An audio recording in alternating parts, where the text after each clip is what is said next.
રાજ્યમાં હાલ માવઠું જગતના તાતને રડાવી રહ્યું છે અને હવામાન વિભાગની આગાહી વચ્ચે 5 દિવસ પહેલા મિની વાવાઝોડું સાથે વરસાદ ખાબક્યો હતો।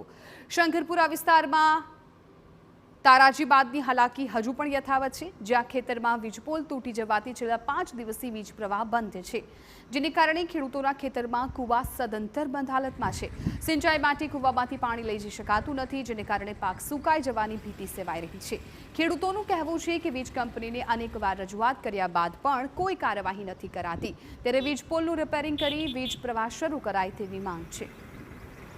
3 દિવસ પહેલા વાવાઝોડું આવ્યું છે, એમાં થાંભલા પડી ગયા છે, ટીસીના થાંભલા પણ 2 ક્રેક છે।